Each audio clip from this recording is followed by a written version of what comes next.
I'm making little paper corsets today. There is a method to my madness. I'd kind of like to see whether or not a Symington corset actually is a better fit for my ample dimensions. Stick around. I'm almost halfway done.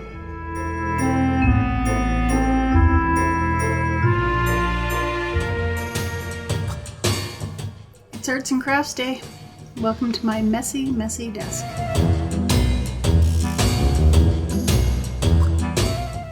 See, I was going to make alterations to either or both of the corsets that I've already made, but I've actually made a laundry list of gripes about the two corsets I've already made, which are technically overly finished mock-ups. The burgundy Edwardian is frankly too small everywhere but the bust gore, where I overestimated the size. Some of the seams are graded down to reduce bulk, and I have a couple of little nicks in the silk fabric from a previous seam ripping extravaganza. My weight is fluctuating down, however, so I'm going to keep it as is and pad out the chest and hips when it fits everywhere else. The pink corset, it's just way too large.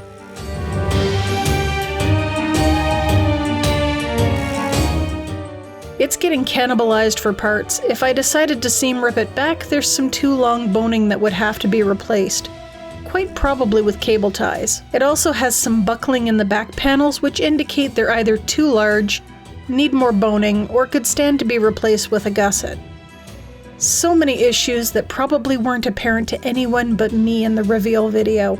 Also, the weight loss thing doesn't bode well for the red threaded design, because they charge per size, unlike truly Victorian. Their sizing included the full range, which is something I'll appreciate as my measurements change. I may have come down harder than I intended on truly Victorian in previous videos. I do appreciate their larger size range, and while the directions seem rather sparse in the Edwardian underwear pattern packet, there are some good directions in the late Victorian, early Edwardian corset pattern. I think the thing that frustrates me is the amount of guessing or speculating you need to do to turn many of these patterns into reality. They can give you an estimate on the amount of fabric you'll need and the grommets, but the boning is another matter entirely. You essentially need to make a mock-up and mark where your boning should be, and then measure. Which, if you're ordering from halfway across the country, or in some cases internationally, you then have to wait for your order to arrive before continuing. By the time your boning arrives, there's a good chance you've forgotten everything you need to know to proceed. Comment down below if this has ever happened to you. I can't believe I'm the only one who feels nervous when I'm trying to plan ahead and the pattern's missing info.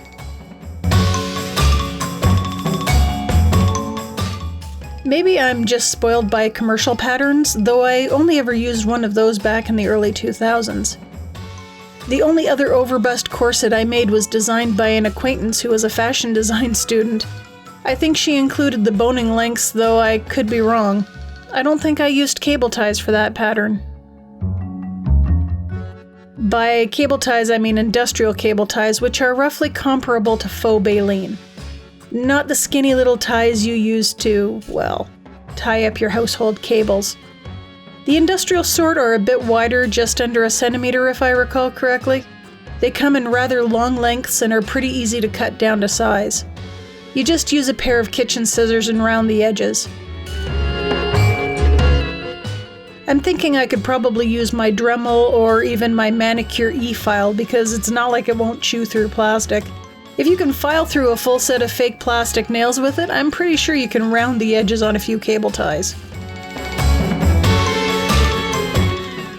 I might even see if my Dremel has a drill attachment, bore some holes through the ends so I can floss properly. That bears some thinking.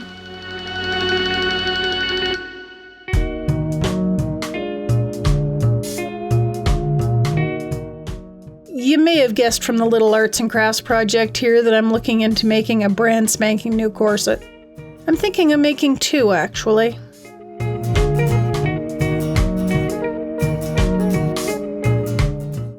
Leave a thumbs up down below if you're not too sick of all the corsetry action going around CostTube these days. Personally, I just need to make a corset that fits so I can do such wonderful things as finish the rest of my Edwardian underwear and get a jump on that ever-iconic Edwardian walking skirt. It's like a rite of passage for costume or something. Back to the corsets, plural. I have the busk and boning from the red threaded corset that can be repurposed. Because I'm the one doing the designing, I can choose the boning size and the boning. Absolutely nobody says you can't mix and match boning.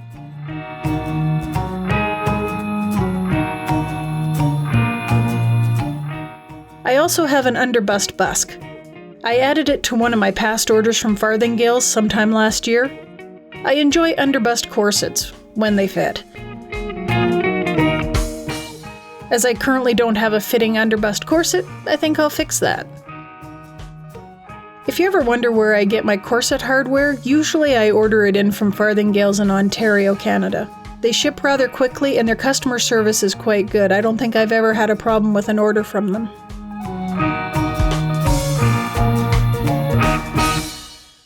Here's my game plan, knowing full well that it could change at any time. I'm going to draft an underbust corset. Then I'll mock it up and make it so I can get used to wearing one semi-regularly again.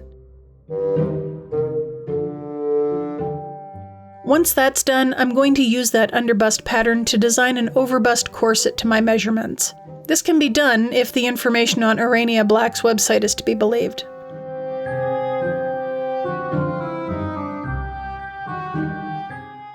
Finally, once that's finished, I'm thinking of converting it to a Symington corset. Because once I have a good idea of my custom shape, I'm not saying that should be easy, just possible.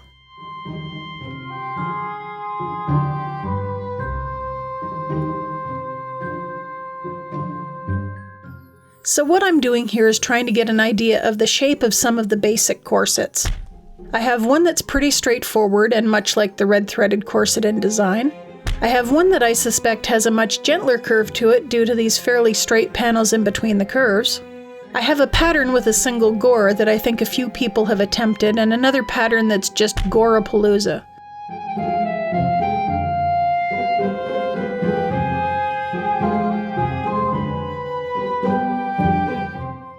According to the Symington collection, these patterns were in use circa 1892 through 1909 approximate.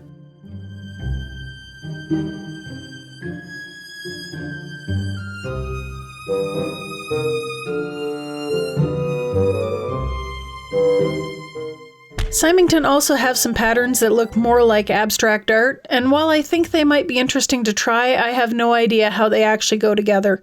I think I'll stick with the basics for now.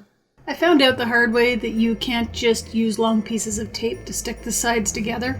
It just looks like a mess, and the edges refuse to meet because everything warps to fit the tape. So I'm using wee pieces of tape and reinforcing where necessary.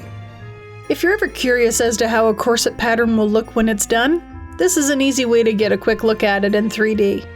Obviously, it's not as accurate as actually making a mock-up, but a little paper and sticky tape are cheaper and faster than mowing through your miscellaneous denim cabbage.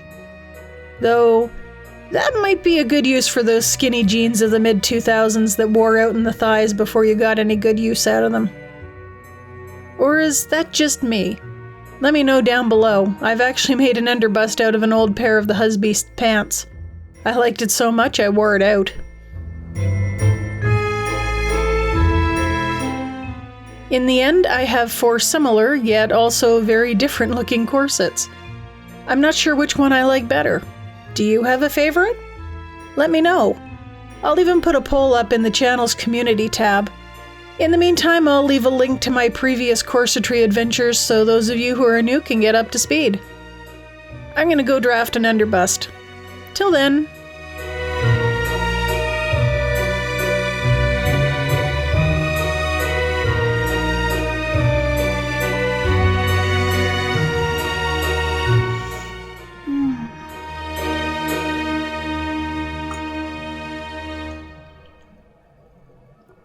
It's cold down here.